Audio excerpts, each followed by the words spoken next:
I've been a cop in a small town for 8 years now, the kind of town where everyone knows everyone and most of the crime is petty. A stolen lawnmower, a drunken brawl, the occasional break-in. People here are simple, hard-working folks, and I thought I'd seen it all, but there's one damn case, that still haunts me. It's a case that nobody talks about anymore, but every time I close my eyes, it's there, waiting for me in the dark. It was a cold evening in late October when it all started. The kind of night where the chill from the wind cuts through your jacket and the smell of damp leaves fills the air. The sun had set early, casting long shadows across the quiet streets of the town. I was finishing up my shift, preparing to head home to my wife, who was probably already curled up with a book, waiting for me to get back. The call came in just before 10 p.m., a disturbance at the old Blackwood house on the edge of town. The house had been abandoned for years, a decaying relic of the past, its windows boarded up and its iron gate rusted over. Nobody lived there anymore. It had become something of an urban legend in town, a place where kids dared each other to spend the night, where strange noises were heard on stormy nights, and rumors about it being haunted swirled like fog.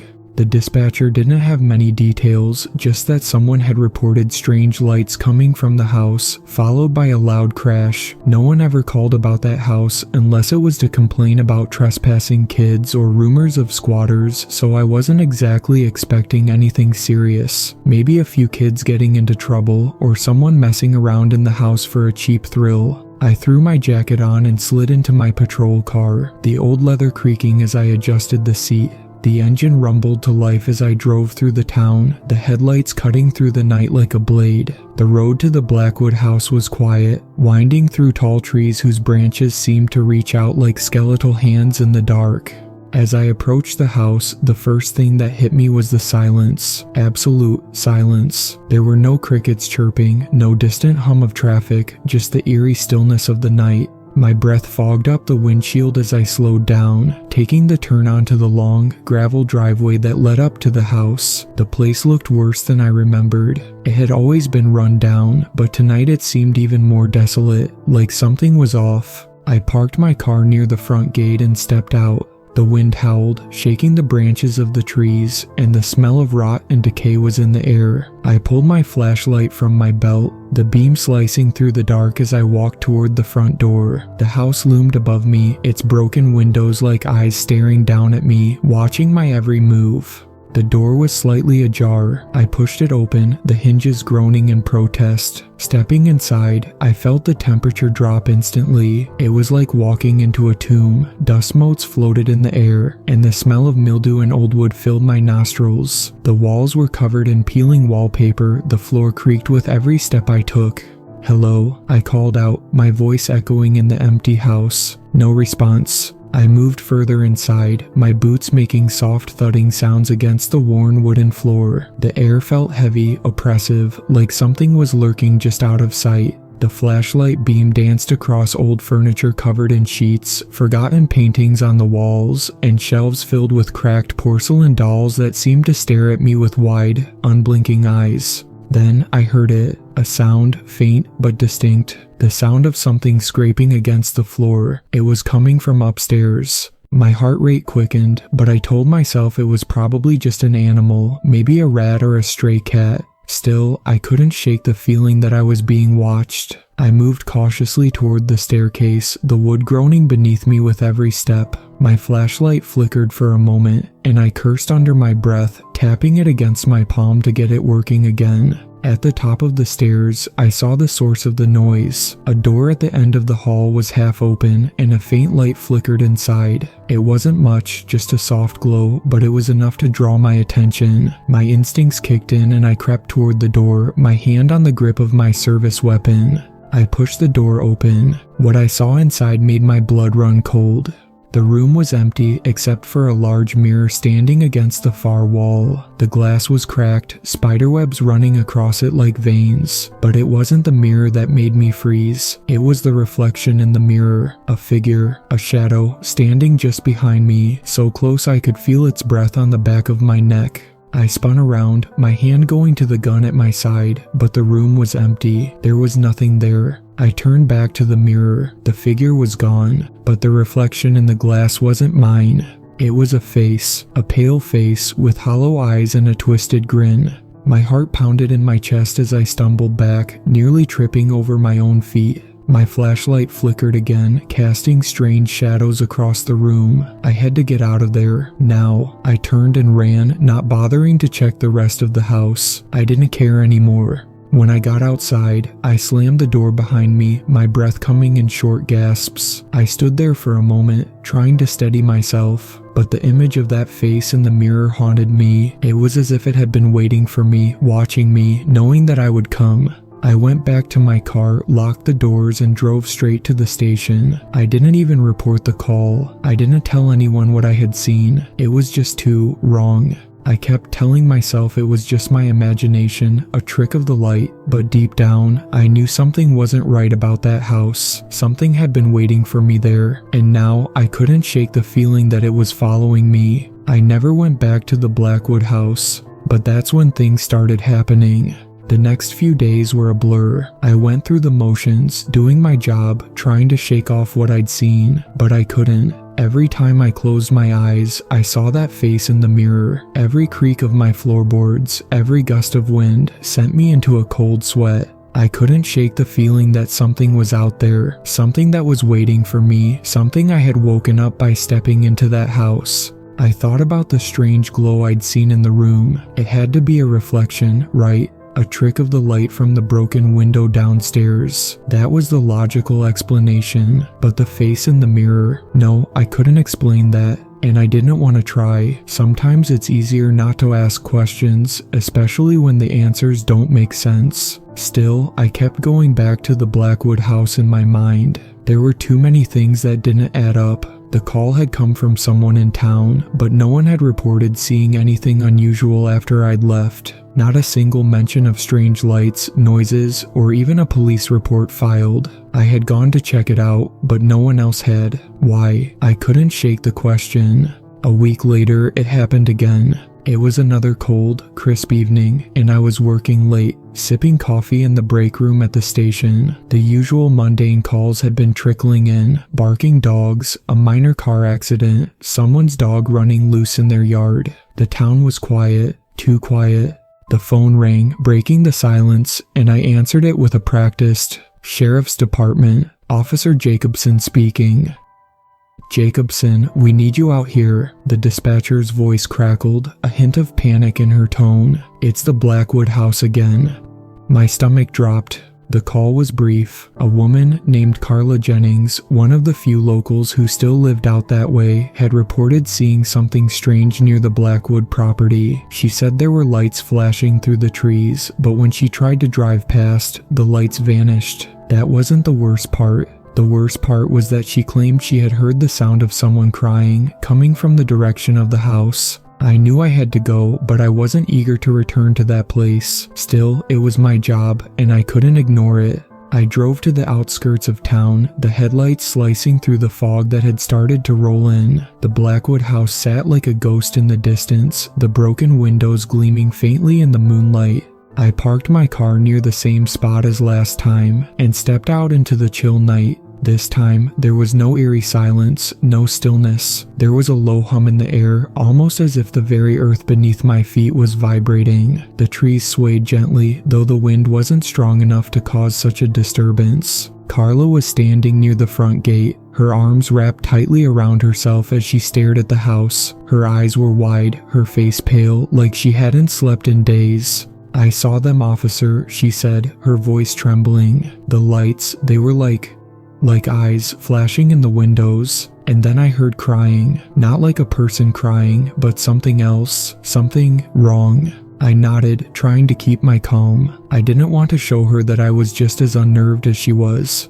"Did you see anything else?" I asked, trying to sound professional despite the knot forming in my stomach. She shook her head. "I didn't go closer, I couldn't. I don't know what's going on there, but it's bad, officer. Something's wrong. It's been happening for weeks now. Lights, sounds, things I can't explain. The house isn't empty, I swear it." I looked at the house again, my hand instinctively reaching for the radio on my belt. I didn't know if I was ready to go back inside, but I couldn't ignore it anymore. I had to find out what was going on. "Stay here," I said. "I'm going to check it out. You don't need to be involved in this." She hesitated but nodded, stepping back toward the gate. I walked up the gravel path toward the house, feeling the familiar weight of dread settle over me. As I neared the door, I noticed something different. A faint glow emanated from inside, just like last time. I pushed the door open, and once again, the smell of decay hit me, stronger this time. It was almost as if the house had grown worse in the days I'd been away. The dust was thicker, the air more stifling, and that low hum I'd felt outside was louder now. It vibrated in my chest, making my bones ache. I stepped inside, my flashlight beam slicing through the thick gloom. My boots crunched against something soft, something wet. I shined the light down and froze. The floor was covered in mud. No, it was something darker, something more like soil that had been churned up recently. It was almost as if the house itself was alive. The hum was louder now, almost deafening. I had to find the source. I climbed the stairs once again, my heart thudding in my chest. The moment I reached the top, I felt it, cold, sharp, like a hand brushing against my skin. The door to the same room I had seen before, the room with the mirror, was slightly ajar. The glow was coming from within. I pushed the door open, my breath catching in my throat. It was the mirror, but this time, it wasn't just a reflection. The pale figure from before had returned, only this time, it was different. The face was closer, its hollow eyes now visible in the glass. Its grin was wider, too wide to be human. It was as if the face in the mirror was stretching, pulling at the edges of its mouth, its eyes sinking deeper into the skull. And it was moving. I stumbled back, my heart racing. The thing in the mirror wasn't just a reflection, it was something else, something that shouldn't exist in this world. The thing in the glass reached a hand out toward me, the same hand that had been behind me before. Its fingers were long, skeletal, and as they touched the surface of the glass, a crack spread across the mirror like a spider's web. I turned and ran. My pulse was a drumbeat in my ears, and I didn't care if the floorboards collapsed beneath me. I needed to get out. I slammed the door behind me and made my way back down the stairs, but when I stepped into the hallway, the door at the end of the hall slammed shut with a deafening bang. I froze. In the darkness ahead, a figure stood, a man or something that looked like one. His face was obscured by shadows, but I could see the outline of his twisted grin. The figure raised a hand. His fingers were long and unnaturally bent, but what caught my eye was what he was holding. A small, bloodied mirror. The last thing I remember was the sound of my own scream before everything went black. When I woke up, I wasn't in the Blackwood house anymore. I wasn't even sure where I was at first. The soft rustle of paper, the smell of stale coffee, and the hum of fluorescent lights above me told me that I was back at the station. My head felt heavy, like a 1,000-pound weight pressing down on my skull. My eyes fluttered open, and I saw the dim, sterile interior of the break room, the clock ticking in the corner, marking the passage of time that I couldn't account for. I tried to sit up, but a sharp pain shot through my body like a jolt of electricity. I looked down, expecting to see blood or injury, but there was nothing, just a deep ache that wouldn't go away. My hands were trembling, still slick with sweat, and my breath came in shallow gasps. "Jake." The voice was familiar. It was Carla, the same woman who had called in the report, the one who had warned me about the lights and the crying. I turned toward her, trying to gather my thoughts. My mouth felt dry, my tongue thick. What happened? Where am I? "You're at the station," she said softly, sitting across from me, her hands wringing together. I don't know what to say, Jake. You've been out for hours. I thought something happened to you. My mind raced. The Blackwood house, the mirror, the thing in the hallway, the figure with the grin. Had it been a dream? A hallucination? The line between reality and whatever I had experienced there was starting to blur, and I couldn't make sense of it. Carla, the house. My voice was hoarse. I cleared my throat, trying to push the words out. There was something in that house. It wasn't just a trick of the light. It was real. She looked away, her gaze falling to her lap. I could see the tension in her body, the way her fingers gripped each other so tightly. "I know," she whispered. "I know it was real. I saw it too. I didn't want to believe it, but I can't deny it anymore." "What are you talking about?" I asked, the urgency growing in my voice. "You've seen it. What have you seen?" Her face was pale, her lips pressed into a thin line. She looked like she hadn't slept in days. "I didn't want to tell you, but after what happened, I can't stay quiet anymore. My family, they used to live near the Blackwood house. When I was a little girl, we would hear strange things coming from it. Voices like whispers. Sometimes the windows would fog up, even when it wasn't cold. It was like something was inside, something that wasn't supposed to be there." I stared at her, the pieces of the puzzle starting to fall into place, but not enough to see the whole picture. When I was older, I moved away, but my mother, she never stopped talking about the place. She believed it was cursed. And my father, he'd always say it was something we should never get close to, but I never understood why.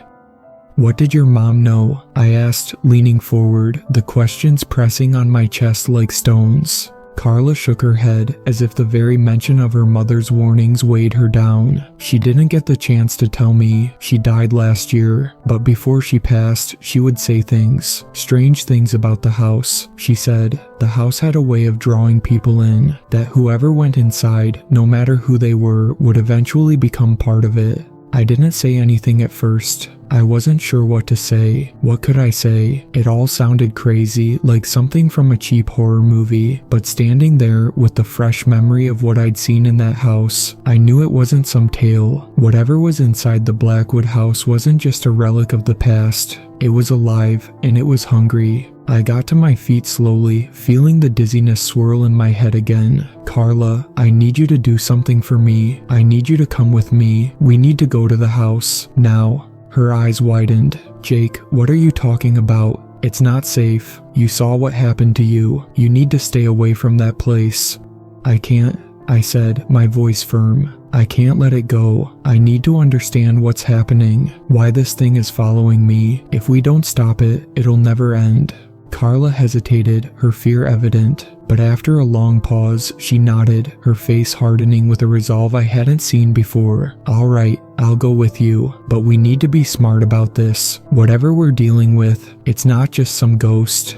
I grabbed my jacket from the back of the chair and led her out the door. As we drove toward the Blackwood house, I couldn't shake the feeling that something was wrong, that this was all spiraling beyond my control. The town seemed unnaturally quiet, as if the very air itself was holding its breath. When we arrived at the house, the strange humming sensation returned, filling the air like static electricity. The trees around the property swayed, even though the wind had died down, and a dim, sickly glow seemed to emanate from the windows. The house loomed in front of us, a decaying fortress of secrets. "I don't want to go in there," Carla muttered, her voice barely above a whisper. I turned to face her, trying to steady my nerves. "We don't have a choice." Together, we stepped up to the front door. The feeling of dread was almost suffocating, but I pressed on. Every instinct screamed at me to turn back, but I couldn't. I couldn't leave this hanging over me any longer. We entered the house, and the air instantly felt colder, heavier. The low hum from before was louder now, vibrating in my chest. The shadows seemed to twist and writhe in the corners of the room, stretching like dark tendrils, as though the very house was alive, breathing. I led the way toward the stairs, each step echoing louder than the last, as if the house itself was warning us to stop. But we kept going. When we reached the top of the stairs, I saw it again. The same room, the same cracked mirror, but this time, there was something different, something worse. The mirror wasn't just reflecting our images, it was showing us something else. Behind us, in the reflection, a shadow moved, a dark, formless figure, its shape shifting and bending unnaturally. And then I saw it, the twisted face, grinning, its hollow eyes staring back at us. The figure in the mirror reached out once again, its fingers brushing against the surface of the glass. The crack spread further, and I heard the soft whisper of something speaking, something ancient, its voice rasping like dry leaves.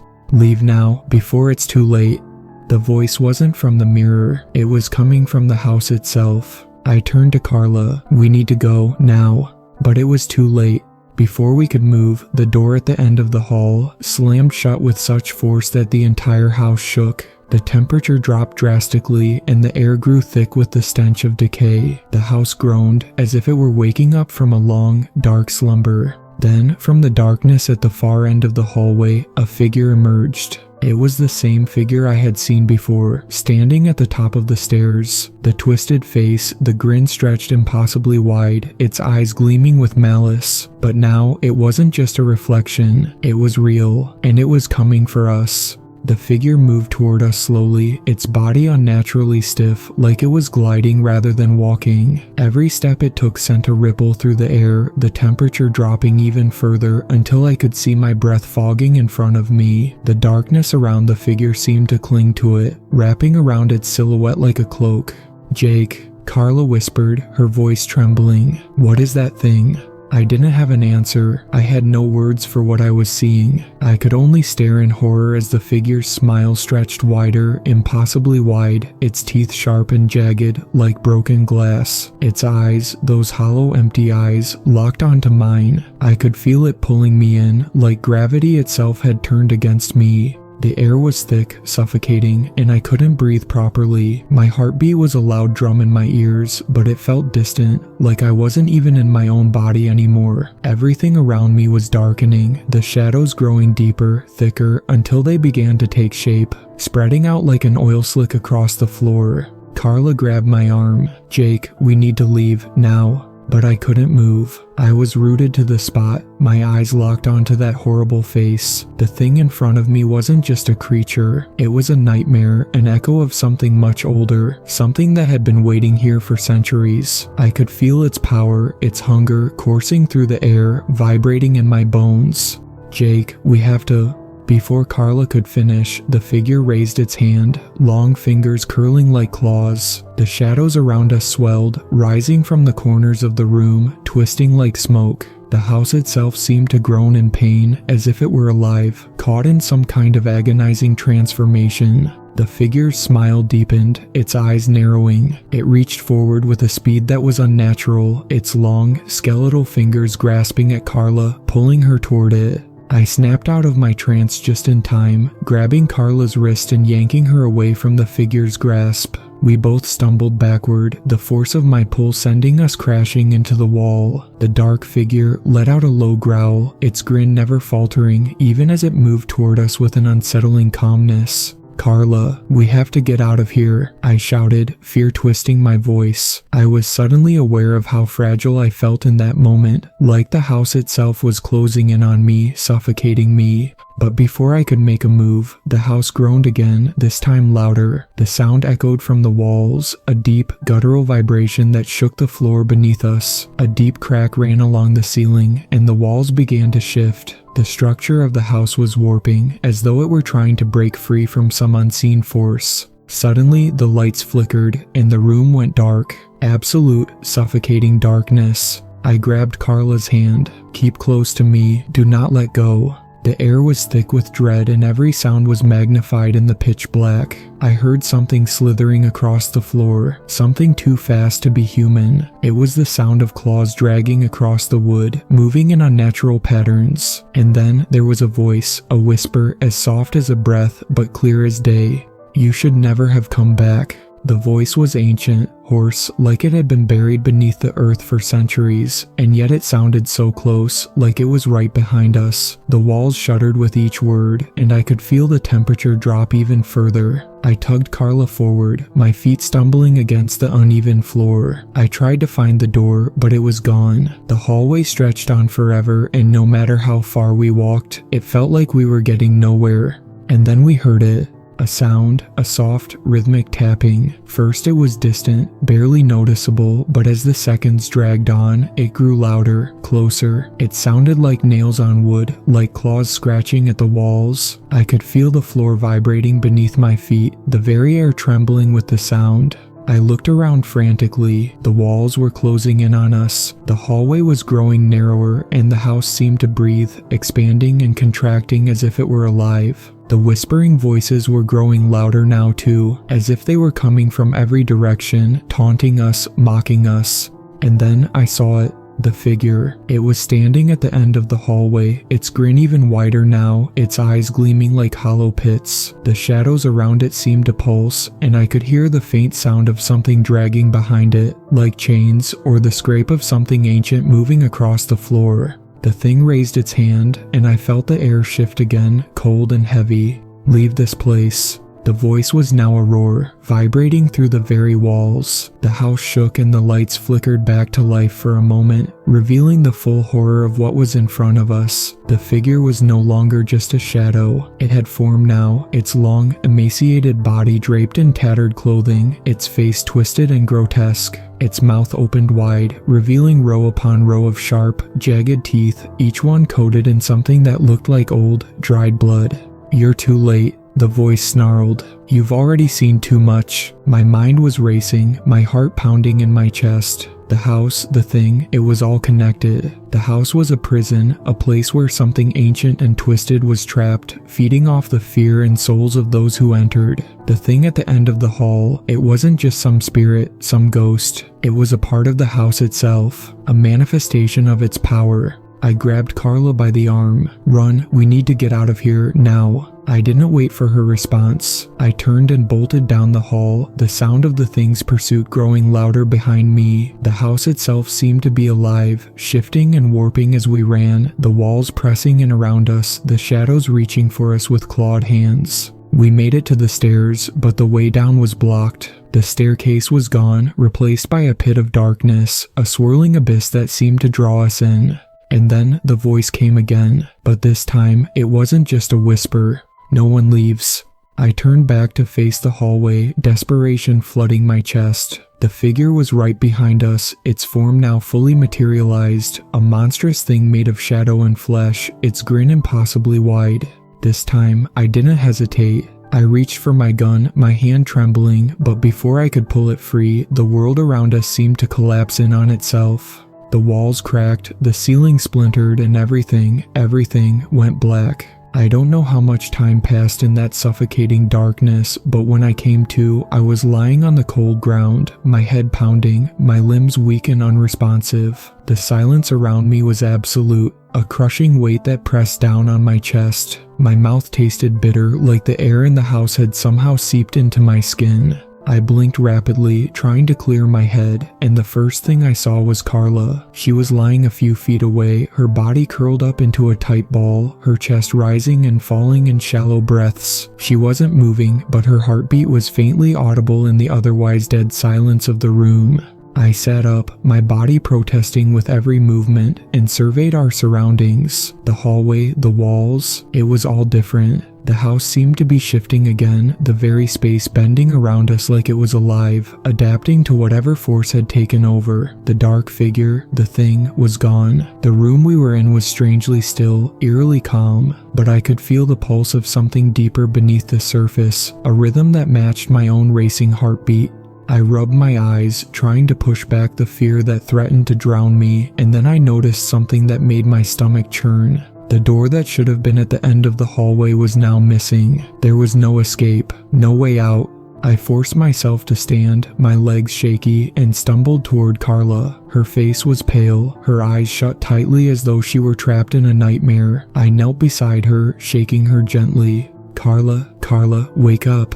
She groaned softly, her eyelids fluttering, and then her eyes opened wide with panic. "Jake, what happened?" Her voice was hoarse, barely a whisper. I helped her sit up, my heart hammering in my chest. "I don't know. One minute we were running, and the next, it was like everything collapsed." She took a deep breath, her eyes darting around the room. "It's not over," she said softly, her voice shaking. "It's never over. You don't understand. The house, it doesn't just let you go." I froze. I could feel the weight of her words hanging in the air, heavy and suffocating. "The house doesn't let you go." It was as though we were trapped in some kind of loop, an endless cycle that the house had pulled us into, and from what she said, it wasn't a coincidence. Whatever force had been calling us here, it had been waiting, drawing us in for years, feeding off the lives that came near. I turned to look down the hallway. The dark figure might have disappeared, but I could still feel it, lurking in the shadows, watching us, waiting. The whole house felt like it was holding its breath, waiting for the next move.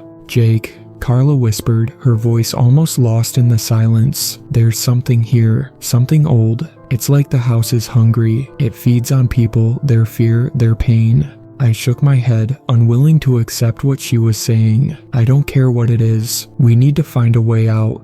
But even as I said it, I knew it wasn't that simple. Whatever force controlled this place, it wasn't going to let us leave so easily. I could feel it in the air, thick and oppressive, like the walls themselves were closing in. The whispers, those faint, disturbing murmurs were getting louder again, echoing in the corners of the room. They were so soft at first, like the rustling of paper, but then grew clearer, like they were speaking directly to me, taunting me, pulling me deeper into their web. "You should have stayed away." The voice was low and guttural, sending a chill down my spine. I spun around, but saw nothing, just the same cracked walls and shifting shadows. But the feeling was unmistakable. We weren't alone. Carla stood up, looking around in confusion. "Did you hear that?" "Yeah, I heard it." My hand was instinctively on my gun, but I knew that wouldn't do anything against this force. What we were dealing with wasn't something that could be stopped with bullets. I didn't know what it was, but I was starting to realize it didn't belong to the world we knew. We began moving cautiously, our footsteps echoing unnervingly loud in the oppressive silence. The hallway seemed to stretch on forever, the shadows growing deeper the further we went. The walls seemed to pulse like they were breathing, and the temperature dropped again, the cold sinking into my bones. Then, a door appeared in front of us, one that hadn't been there moments before. The hinges were rusted, the wood warped and cracked, and yet there was a sense of inevitability about it. I could feel it drawing me in, like it was pulling at the very core of my being. "Is this?" Carla asked, her voice trailing off as she glanced at me. I nodded grimly. "We don't have a choice," I muttered. "It wants us to go through." But even as I said it, a sickening thought crossed my mind. The house wanted us to go through because it knew what we would find. I took a deep breath and pushed the door open. Inside, it was dark, darker than anything I had seen before. The room beyond was vast, stretching endlessly in all directions. There was a faint light in the distance, but it was weak, flickering like a dying candle. As we stepped into the room, the door slammed shut behind us with an ear-piercing bang. We both spun around, but there was no way out. We were trapped. The walls of the room seemed to ripple, the floor beneath our feet shifting like quicksand. And in the distance, there, barely visible, a shape began to form. A figure, but this one was different. It wasn't the grinning, monstrous thing we had seen before. No, this was something far more ancient. Something that belonged to the house, to the land itself. It was tall, towering, and it seemed to be made of the same shifting, dark substance as the walls themselves. Its form was ever-changing, constantly shifting like smoke, but the presence of it was undeniable. It was watching us, and it was hungry. The voice came again, deep and malevolent, this time not from the walls, but from within our minds. "You cannot escape."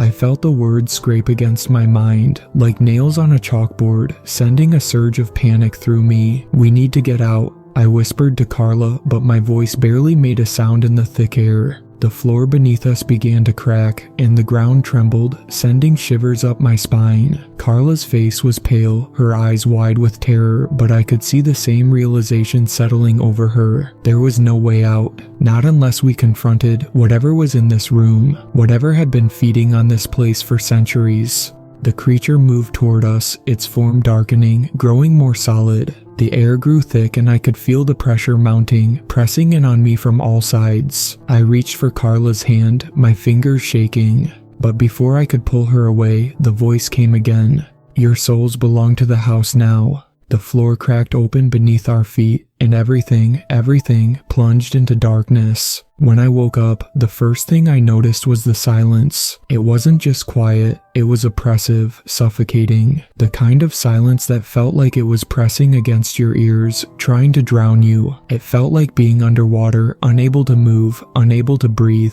But I could breathe, and the air was thick with an unnatural chill. I opened my eyes, but the world around me was a blur. The darkness was so absolute that I couldn't see my own hand in front of my face. My heart pounded against my chest as I tried to push myself up, but I felt as though my limbs were being weighed down by something invisible. Panic began to rise in my throat. Where was I? Where was Carla? I called out her name, my voice raspy and weak, but the sound barely made it past my lips, swallowed by the oppressive air. Carla. My voice came out as a hoarse whisper, and I felt a cold sweat break out across my forehead. No response. I forced myself to sit up, my hands trembling as I reached out, trying to find something, anything, solid. The ground beneath me felt strange, like it was alive, shifting and squirming under my fingertips. I scrambled to my feet, my legs unsteady, and felt around for any kind of anchor. I could feel something brushing against my skin, a cold, slick texture like wet leather or the surface of a slimy rock. The ground, it wasn't solid. I realized with growing horror that I was no longer standing on wood or stone or anything familiar. I was standing on something alive, a writhing mass of what? I couldn't think straight, my mind fogged by fear. The air was dense with the stench of decay, the kind of smell that made your stomach turn, like rotting flesh and old, stagnant water. I stumbled forward, trying to shake off the panic that was beginning to claw at my insides. But no matter how far I moved, the darkness never seemed to relent. And then as my eyes slowly adjusted, I noticed it.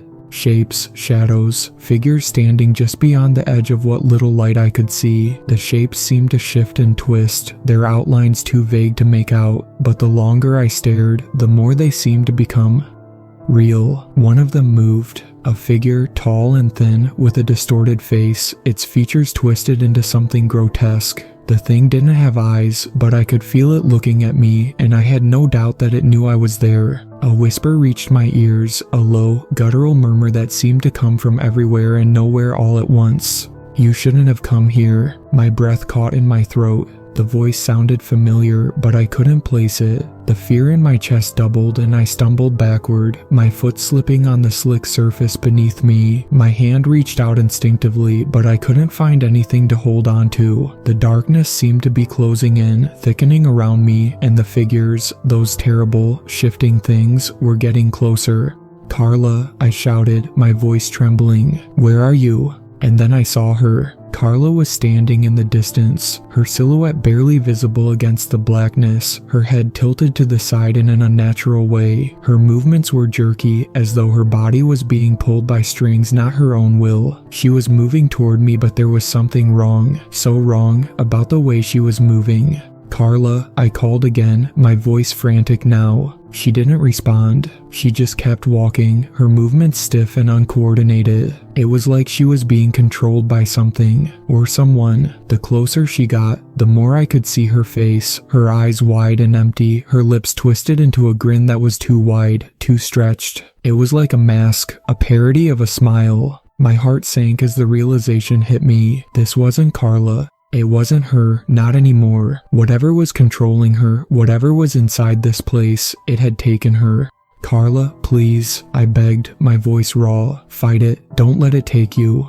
But she didn't respond. She didn't speak. Her mouth moved, but only the grotesque smile remained. I wanted to run toward her, to pull her away, but something held me back, a primal instinct telling me that getting any closer would be a mistake. My legs wouldn't move. My body refused to take another step forward. The figures around me were getting closer, their shapes now becoming clearer, no longer just shadows but twisted, deformed creatures, all with the same empty, unblinking eyes, their faces contorted in silent screams that never reached their lips. They were watching me, and the closer they got, the more I felt the suffocating weight of their gaze, the crushing pressure of their presence. And then one of them spoke. She's gone. The voice was like a rasping breath, like the sound of dried leaves skittering across the ground. It was coming from the thing standing beside Carla. It was taller than the others, its body thin and skeletal, its limbs unnaturally long, like it had been stretched out of shape. Its face was a mockery of human features, its eyes black pits in its skull, and its mouth split open far too wide. The house has claimed her, it continued, its voice barely a whisper, but it pierced the air like a blade. just like it claimed all the others before you. My stomach churned. The words were like poison, curling through my mind, threatening to undo everything I thought I knew. The house, it had claimed her. My mind raced as I tried to make sense of it. But how? How did it take her? And then the figure took a step toward me, its grin stretching wider, and the room seemed to pulse with the force of its presence. "It's too late for her," the figure hissed, "and it's too late for you." The words hit me like a blow. My knees buckled, and I fell to the ground, my mind spinning. The weight of everything, the house, the creature, Carla, it all hit me at once. I had to escape. I had to get out, but there was nowhere to go. No escape. The walls were closing in. The shadows were reaching for me, pulling at me with invisible hands. "No," I whispered to myself. "No, I can't." But there was no answer, no way out. Just the creeping darkness, the figures closing in, and the suffocating grip of the Blackwood house that held me tighter with each passing second. I had no choice. I had to face whatever this thing was. I had to fight it. But as the figure loomed closer, I knew in the pit of my stomach that I wasn't fighting anything. I was already lost. I don't know how long I was on the floor, trembling and trying to gather whatever strength was left in me. Time felt warped in that place, stretching and twisting like the walls. The figure that loomed over me, a grotesque mockery of humanity, was still there, its smile widening, its black eyes gleaming with a terrible hunger. But there was something else too. The air felt heavier, more oppressive than it had before, and it wasn't just the creature that stood before me. It was as though the house itself was watching, waiting, its presence so overwhelming that I could barely breathe. I could feel it pulsing under my skin, crawling beneath my thoughts, suffocating me with every breath I took. "You cannot escape, Jake." The voice was deeper this time, echoing not just in my ears, but in my bones. It was everywhere. I gritted my teeth, fighting the rising tide of panic that threatened to drown me. I couldn't let it consume me. Not yet. Not while there was still a chance to fight. With a snarl, I pushed myself up, my body trembling with exhaustion and fear. But there was no time to hesitate. Carla, if it even was Carla anymore, was only a few feet away, standing motionless, her eyes locked on me. Her unnatural smile didn't waver. I took a step toward her, my heart pounding in my chest. The creature that towered over me made no move to stop me, watching with an eerie stillness, its grin never fading. I didn't know what it wanted, but I didn't care. My only focus was Carla. As I reached her, I called out her name again. "Carla, you have to fight it, please." Her head tilted slightly, a strange and almost mechanical motion, and the smile on her face seemed to twitch. For the briefest moment, I thought I saw a flicker of recognition in her eyes, something that almost resembled the woman I once knew. But it was gone in an instant, replaced by that empty, hollow stare. "It's not her anymore," the creature hissed, its voice low and reverberating. "You should know that by now. The house has claimed her." I shook my head violently, my hand shaking as I reached out to touch Carla's arm. The cold that radiated from her was unnatural, sending a shock through my body. "Carla, please," I begged, my voice cracking. "You have to wake up, fight it, fight the house." But her body remained still, her smile stretched wider, unnervingly wide now, her eyes still empty. And then something unexpected happened. The creature that had been standing beside her took a step forward. Its grin faded, and its black, featureless eyes seemed to narrow, focusing on me. There was something in those eyes, something alive, something ancient and primal that seemed to shudder as it regarded me. For the first time, I felt a true sense of danger, like this creature wasn't just toying with me anymore. Its posture shifted, and the air around us began to vibrate with an unnatural hum. "You are not supposed to be here," it murmured, its voice laced with something dark, something that scraped against my mind. "But it doesn't matter. The house will make sure you stay." The walls around us seemed to ripple, distorting as if they were made of liquid, shifting and pulling in on themselves. The ground beneath my feet began to tremble, and the figures around us, they were closing in. Every shadow, every dark shape, every whisper was closing in, pressing in on me, suffocating me. And then the creature made its move. It lunged. I had no time to think. Instinct took over. I pulled my gun from its holster, but even as I aimed, the world around me seemed to warp. The house itself seemed to recoil at my actions. It felt like the walls were alive, tightening their grip around me, pushing back against me. The gunshot rang out, deafening in the suffocating silence. But the creature, it didn't stop. It didn't even flinch. The bullet passed right through it, as if it were made of smoke. The air seemed to freeze. The world stood still. Then, something worse happened. The creature's form split. A sickening crack echoed through the room, followed by a noise that sounded like tearing fabric. The creature's body fragmented, the pieces swirling and twisting, writhing like snakes. The smile, still wide, still grotesque, split into multiple versions of itself, each one growing larger, more monstrous. The figures in the shadows took their cue. They too began to move, their twisted forms uncoiling, and the sounds of their movement reverberated like 1,000 whispers, like 1,000 voices. And they were closing in, moving faster now. But there was no time. I had to act. I grabbed Carla's arm, pulling her with me despite the dead weight of her body. Her limbs were stiff, like they were made of wood. Her head hung limply to the side, and her smile, the one that wasn't hers, was still plastered on her face. "Carla," I shouted, shaking her again. "Snap out of it. You have to fight. You can fight it." But there was nothing. She was gone. The woman I had known. She was lost to this place, lost to the house. The realization hit me like a punch to the stomach. The house had claimed her, and there was no getting her back. I ran, pulling her limp body behind me, my heart racing, my mind screaming for an escape, any escape. The walls continued to ripple, the air thickening, pressing on me from every side. The shadows were closing in, the figures too. Now they weren't just whispering, they were hissing. Their voices were low and frantic, a chaotic cacophony that scrambled my thoughts, drowning my will to fight. I had to get out. I could see a light in the distance, weak and flickering. It was the only thing that didn't seem to move, the only thing that didn't distort. It was my only chance. I pulled harder, faster, but as I neared the light, something stopped me. A low rumble shook the ground. The light flickered and vanished, and suddenly I was falling. The floor beneath me gave way. I screamed as I plummeted into the dark, the air rushing past me, the ground disappearing below. There was nothing to grab, no way to slow my descent. And then, blackness. I don't know how long I fell. I didn't hear the sound of my body hitting the ground. No crash, no impact. It was like the fall itself had swallowed me whole, consumed me in silence. The air rushed around me as I descended, the sensation of falling, weightless, endless. And then, the silence. I wasn't sure when the falling stopped, but I felt the ground beneath me before I could process the sensation. It was cold, wet. Like I had landed on stone, but slick, like the surface of a pool left unmaintained for years. My legs gave way, and I collapsed onto the surface, gasping for breath, my chest heaving as though I had been holding my breath the entire fall. It was dark, no light, no flicker of hope to guide me. I couldn't even see my hand in front of my face. I reached out, blindly, my fingers grazing the wet, stone-like surface beneath me. It was like the air itself had thickened, wrapping around me like an invisible shroud.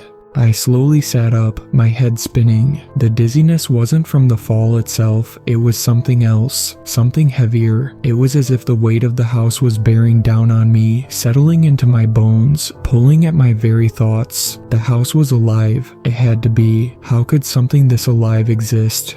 And then I heard it, a low, distant noise. It was faint, almost imperceptible at first, like the sound of whispers on the edge of your hearing, something you weren't sure you had truly heard. But then it grew clearer, louder, closer, the voices, the same whispers from before, but now they were not just around me, they were in me, in my mind. "You are not the first." The voice was soft but unmistakably there. It felt like it was in my head, like it was something I couldn't escape from, no matter how hard I tried to shut it out. "The house has claimed so many before you, and it will claim you too." I clenched my fists, trying to focus. I needed to stay calm. I couldn't let this place do this to me. I couldn't lose myself like Carla had, not after everything we had gone through. I tried to stand, but my legs wobbled beneath me, the weakness I'd felt from the fall still holding me in its grip. I took a deep breath, trying to steady myself. I had to think. I had to figure out where I was. The house, Blackwood, had pulled me into its depths, and I needed to find out why. But even as I tried to gather my thoughts, the whispers grew louder. It feeds on your fear. The sound seemed to grow from the very air, vibrating through the walls of this place. I couldn't tell if they were voices, if they were the wind, or something else entirely, but the meaning was clear. The house feeds on fear. It wasn't just a structure, it was something darker, something more ancient. And it was feeding off me, off Carla, off every person who had ever walked through its doors. The ground beneath me shifted, and I stumbled back, barely catching myself against the stone. A low, vibrating hum shook the air again, and it felt like the house was reacting to my presence, responding to my attempts to make sense of it. And then, slowly, something changed.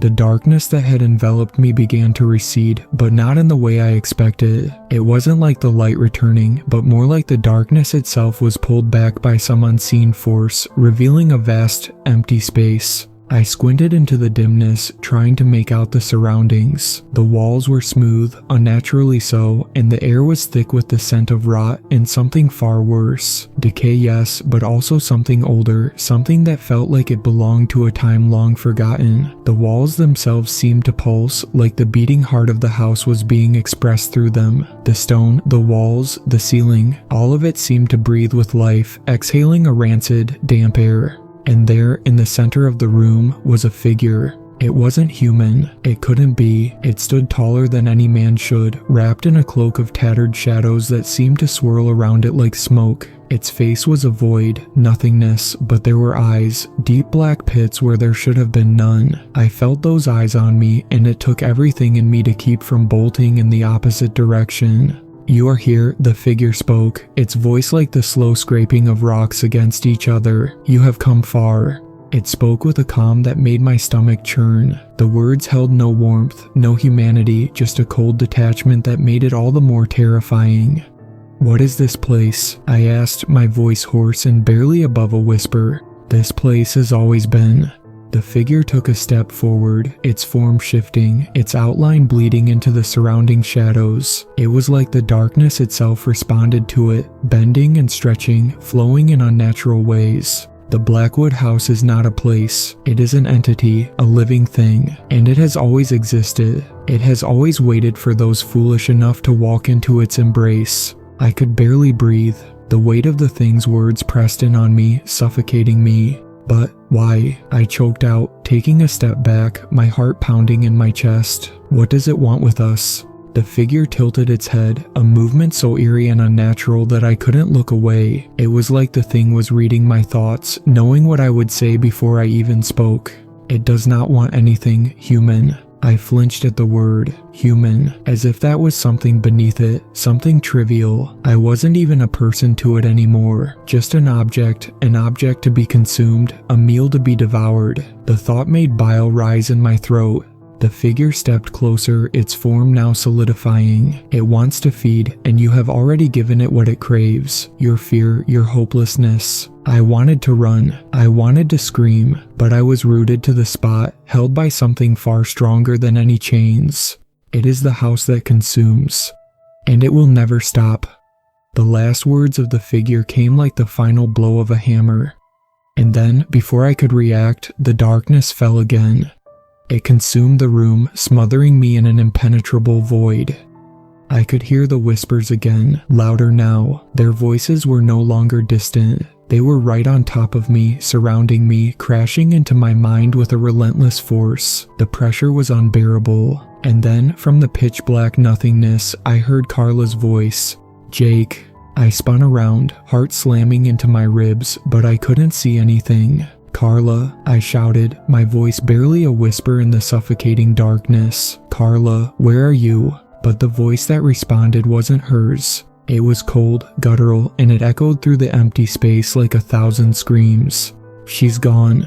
The darkness in the pit around me was suffocating. Every breath I took felt like I was inhaling the very air of the house, thick, oppressive, rancid. The cold stone beneath me, the unyielding grip of the house itself, made it hard to move, to think, to breathe. But I had to fight it. The whispering voices surrounded me, coiling in and out of my thoughts. They were maddening. They were everywhere, like insects crawling in my brain, buzzing incessantly, each word, each phrase scraping away at the edge of my sanity. She's gone. I spun around, heart racing. The voice that spoke Carla's name wasn't hers. It had the same cold, guttural tone as the figure from before. The darkness deepened, pressing in on me like it was closing the walls, suffocating me with its presence. And then, suddenly, a light flickered. It wasn't much, a faint, trembling glow from the far side of the room, but it was enough. I staggered toward it, desperation fueling my every step. Each movement was sluggish, as if the weight of the air itself was slowing me down. But I didn't care. I couldn't stop.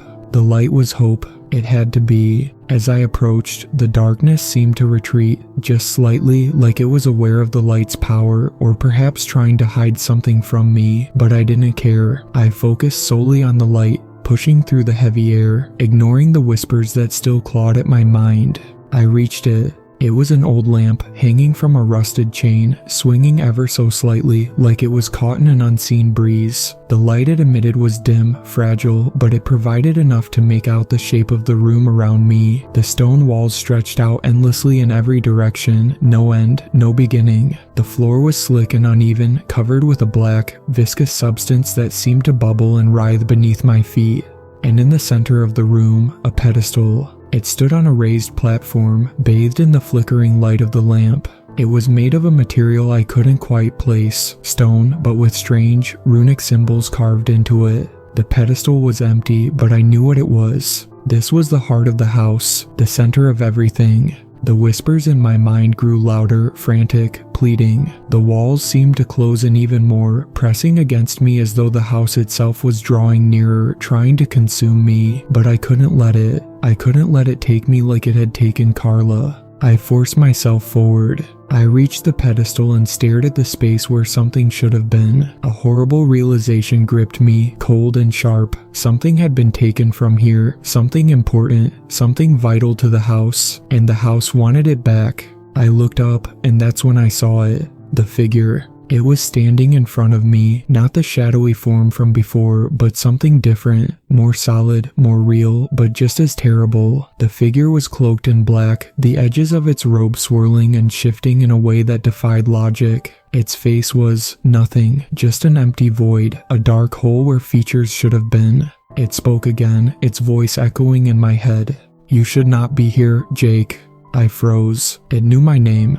It tilted its head, the movement unnatural, jerky, like a marionette being pulled by invisible strings. There was something predatory in the way it moved, something calculating, something ancient. It was studying me, observing me. "You came seeking answers," it whispered, the words floating in the air like the weight of 1,000 secrets. "But some knowledge is too dangerous to possess." I gritted my teeth, my body trembling, but I stood my ground. I couldn't back down now. "What do you want from me?" I demanded, my voice raw. The figure didn't move. It didn't need to. It was everywhere, in my mind, in my blood.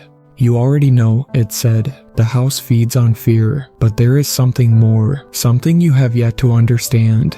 The room seemed to shift, the air thickening, as though the house itself was reacting to the words. My skin prickled with a terrible understanding, but I couldn't grasp it. "Not yet.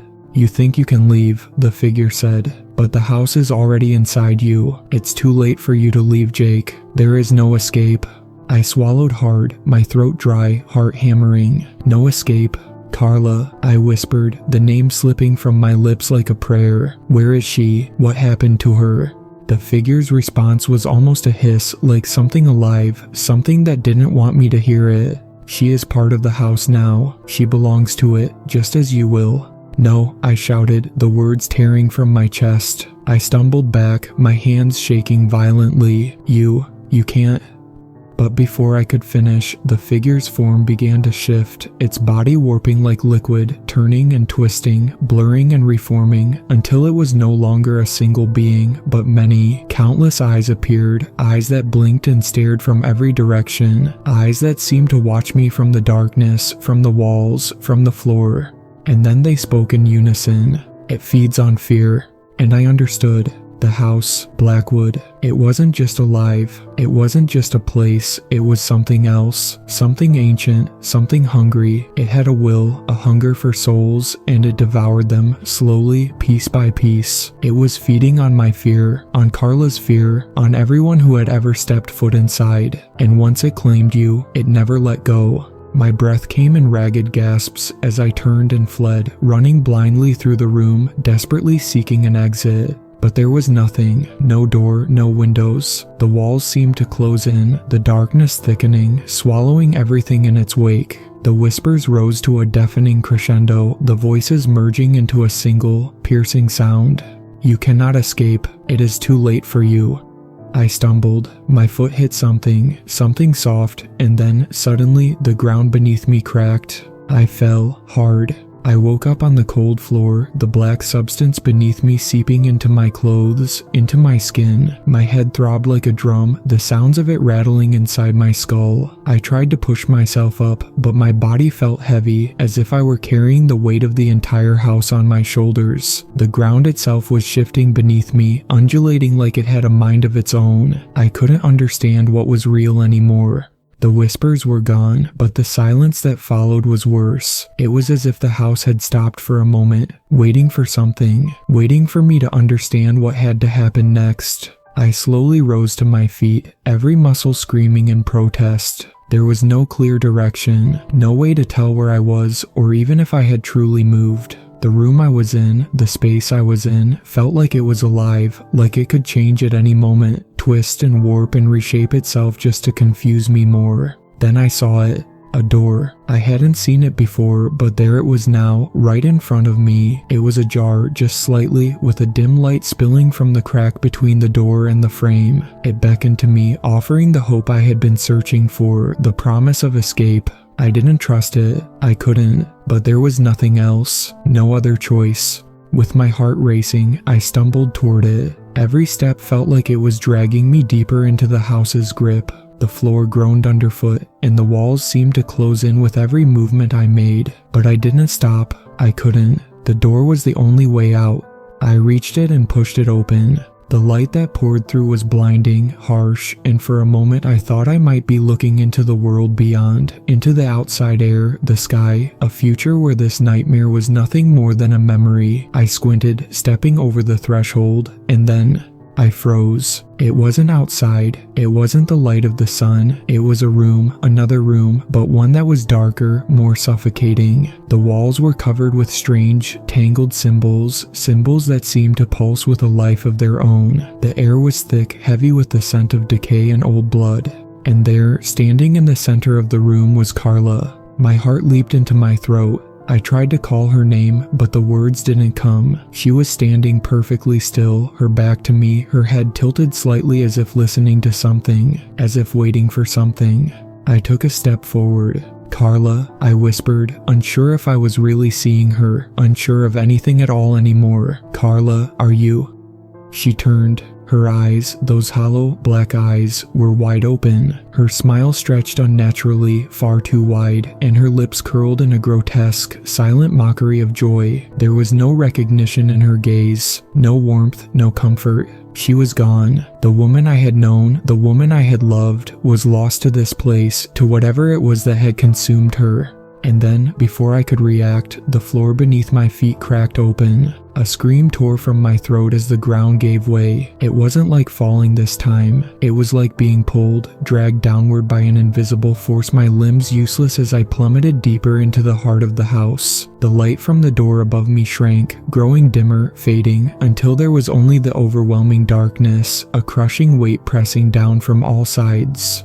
I didn't know how long I was falling. I didn't know if it was moments or hours. It didn't matter anymore. There was nothing left but the deep, unrelenting pull of the house, the hunger that had already begun to consume me, just as it had consumed so many others before me. When I hit the ground, it didn't hurt. It was like landing in water, only there was no splash, no sound, just a thick, oppressive silence. I opened my eyes. It was the same room I had been in before, the same symbols, the same twisted shadows crawling along the walls. But now, everything was different. The shadows had taken form, no longer amorphous, they were solid, figures standing in a circle around me. Their faces were all wrong, twisted, skeletal, their eyes like endless pits, voids that seemed to consume everything around them. They began to chant. The words were ancient, not in any language I recognized, but I felt them in my bones, in my marrow. The sound reverberated through me, shaking me from the inside out. It was the same chant that had followed me throughout the house, the same song of hunger, of death. And then, through the shadows, I saw it. The figure, the one who had spoken to me, the one who had watched me, waited for me. It stepped forward, its face still hidden in darkness, its form too tall, too twisted to be human. But now, it was familiar. Its voice came to me like a whisper in the dark. "You are not the first." I wanted to scream, to fight, but I couldn't. The weight of the house had become too much. The fear, the hopelessness had drained me, leaving nothing but an empty shell. I saw Carla's face again, her eyes, her smile, all of it. She was part of them now, part of the house, just like everyone else who had been consumed by it. It had no need for her anymore. She was gone, and now it was my turn.